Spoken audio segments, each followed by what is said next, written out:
बिस्मिल्लाहिर्रहमानिर्रहीम। अस्सलाम वालेकुम डियर स्टूडेंट्स। आज का हमारा topic protein purifications and protein sequencing के हवाले से है। तो प्रोटीन प्योरिफिकेशन क्या है? प्रोटीन प्योरिफिकेशन जो है ये एक सीरीज़ ऑफ प्रोसेसेस है। इसमें बहुत सारे प्रोसेसेस जो इसके अंदर इंक्लूड है प्रोटीन प्योरिफिकेशन की।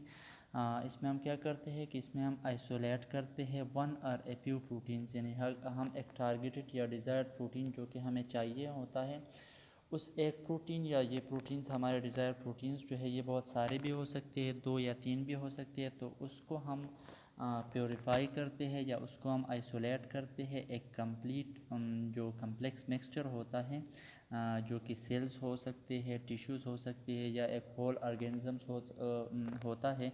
तो उससे हम क्या करते हैं कि उससे हम एक प्रोटीन को आइसोलेट करते हैं इस प्रोसेस में। तभी इस प्रोसेस को क्या कहते हैं? इस प्रोसेस को प्रोटीन प्योरिफिकेशन कहते हैं। प्रोटीन प्योरिफिकेशन में हम क्या करते हैं कि इसमें हम ये भी कर सकते हैं कि हम नॉन प्रोटीन पार्ट्स जो होते हैं, जैसे कि किसी मिक्सचर में अदर देन प्रोटीन उसके अदर देन कुछ पार्टिकल्स प्रेजेंट हो, तो उससे भी हम उसको सेपरेट कर सकते हैं और उस सेपरेशन को हम प्रोटीन प्योरिफिकेशन कहते हैं।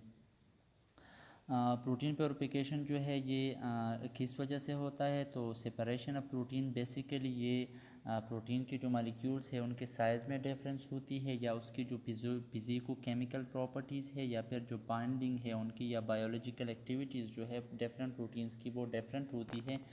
तो उस डिफरेंस की वजह से हम प्रोटीन को एक दूसरे से अलग कर सकते हैं बाय डिफरेंट मेथड्स, यानी बहुत सारे मेथड्स है प्रोटीन प्योरिफिकेशन या प्रोटीन सेपरेशंस के लिए। लेकिन इन सब चीज़ों का रिज़ल्ट क्या है? रिज़ल्ट में हम यही करते हैं कि प्रोटीन को एक मिक्सचर से आइसोलेट करना, उसको हम क्या कहते हैं? उसको हम प्रोटीन प्योरिफिकेशन कहते हैं।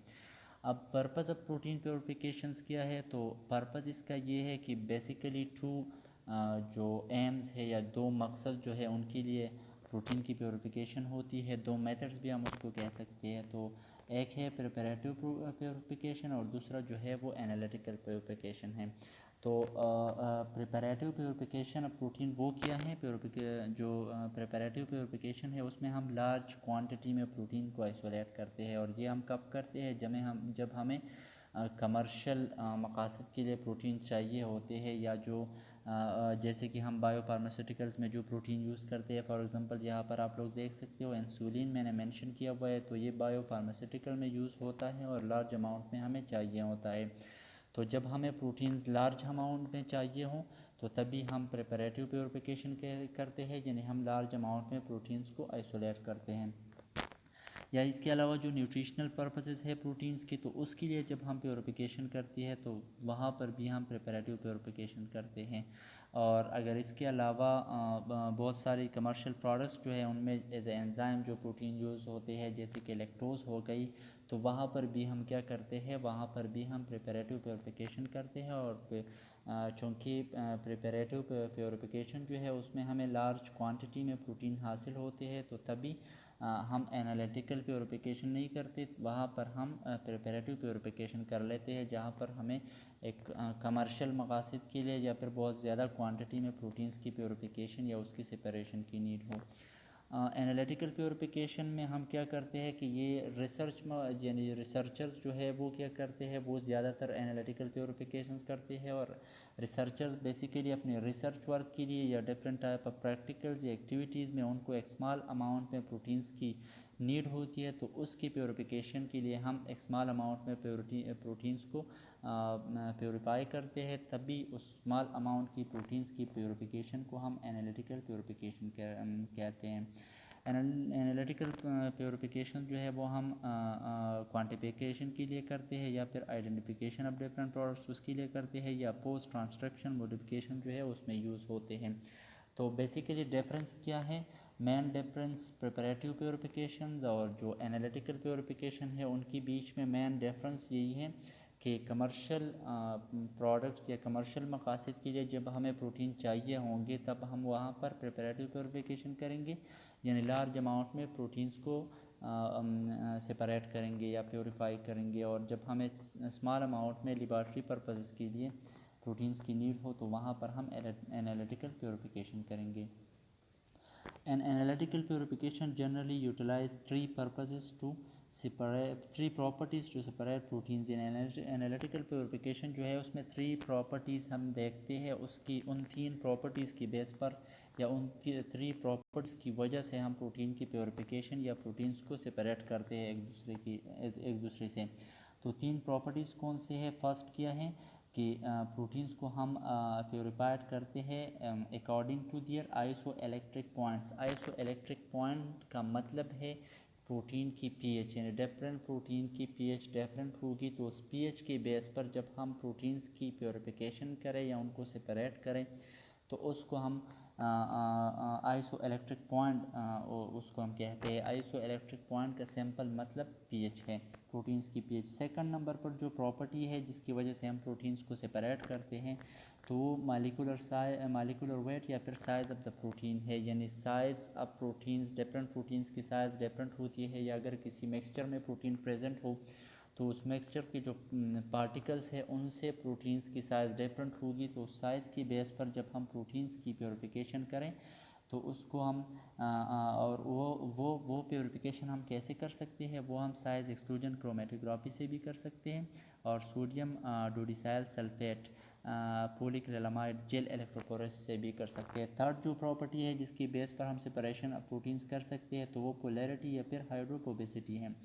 पोलैरिटी का मतलब है कि डिफरेंट चार्ज होता है, जो मिक्सचर होता है उसमें प्रोटीन्स पर अलग चार्ज और जो अदर पार्टिकल्स हैं उन पर अलग चार्ज होते हैं, तो उस चार्ज की वजह से जब हम प्योरिफिकेशन करें, या फिर हाइड्रोफोबिसिटी यानी water heating of the different molecules उसकी बेस पे अगर हम करें तो ये थर्ड प्रॉपर्टी है जिसकी बेस पर हम प्रोटीन की प्योरिफिकेशन करते हैं। जनरल स्टेप्स प्रोटीन प्योरिफिकेशन के लिए यही है कि सबसे पहले हम सिलेक्शन करते हैं प्रोटीन सोर्स का, कि हमने कौन सी सेल, टिश्यू या फिर ऑर्गेनिज्म से प्रोटीन लेने हैं, हमारा डिज़ायर्ड प्रोटीन कौन सा है, तो सिलेक्शन ऑफ प्रोटीन सोर्स हम करते हैं। फिर हम सॉल्युबलाइजेशन उसकी करते हैं कि ये सॉल्युबल कहाँ कहाँ पर है, फिर स्टेबलाइजेशन करते हैं और स्टेबलाइजेशन के लिए हमें क्या नीड होता है, इसके लिए हमें पीएच जो है वो 7 तक रिक्वायर्ड होता है और जो टेम्परेचर है वो 25 डिग्री से बिलो हम रखते हैं, और उसके बाद जो है ऐसे प्रोटीन्स हम कर लेते हैं। Methods of protein purification, different methods है जिसके ज़रिए हम प्रोटीन्स को प्योरीफाई कर सकते हैं। तो सबसे पहले एक्सट्रैक्शन है। एक्सट्रैक्शन में हम क्या करते हैं, एक्सट्रैक्शन में हम किसी सेल या टिश्यू से अपने डिज़ायर प्रोटीन्स को उससे अलहदा करते हैं, उससे सेपरेट करते हैं, तो उसको हम क्या कहते हैं, उसको हम एक्सट्रैक्शन मेथड कहते हैं। जब हम प्रोटीन्स को सेपरेट करें किसी मिक्सचर से, किसी टिश्यू से, सेल से या फिर किसी ऑर्गेनिज्म से। थ्री जो मेथड्स है वो यूज़ होते हैं एक्सट्रैक्शन के लिए। एक होता है repeated freezings and timing. Repeated freezings and timing का मतलब टेम्परेचर का इंक्रीज़ करना है, यानी हम रिपीटेडली प्रोटीन्स की जो मिक्सचर है उसको फ्रीज़ करते हैं, फिर उसको मेल्ट करते हैं, फिर फ्रीज़ करते हैं और फिर मेल्ट करते हैं। इस तरह इस प्रोसेस को हम रिपीट करते हैं। दूसरा जो है वो सोनिकेशन है, यानी साउंड वेव्स या साउंड एनर्जी की वजह से हम एक्सट्रैक्शन करते हैं, या हम होमोजेनाइजेशन बाय हाई प्रेशर उसमें यूज़ कर सकते हैं, या फिर फिल्ट्रेशन करते हैं। तो एक्सट्रैक्शन क्या है कि एक टिश्यू या सेल से जब हम प्रोटीन्स को आइसोलेट करते हैं उसको हम क्या कहते हैं, उसको हम प्रोटीन प्योरिफिकेशन बाय एक्सट्रैक्शन कहते हैं। सेकंड नंबर पर जो है वो एमोनियम सल्फेट प्रेसिपिटेशन है। एमोनियम सल्फेट प्रेसिपिटेशन में हम क्या करते हैं कि हम इसमें एमोनियम सल्फेट यूज़ करते हैं, उसकी कंसंट्रेशन हम पार्टिकुलर प्रोटीन्स जो है उसके लिए यूज़ करते हैं, और प्रोटीन की ये क्वालिटी है कि ये क्या करते हैं कि ये जब साल्ट की कंसंट्रेशन कहीं पर ज़्यादा हो जाए तो क्या होता है कि इसकी सॉल्युबिलिटी कम हो जाती है। Solubility of the most protein जो है वो लोअर हो जाती है साल्ट कंसंट्रेशन जब हाई हो जाता है। तो जब हम एमोनियम सल्फेट की कंसंट्रेशन को बढ़ाते हैं तो क्या होता है कि प्रोटीन की सॉल्युबिलिटी कम हो जाती है और वो उस मिक्सचर से निकल जाते हैं, तो इस प्रोसेस को हम एमोनियम सल्फेट प्रेसिपिटेशन कहते हैं।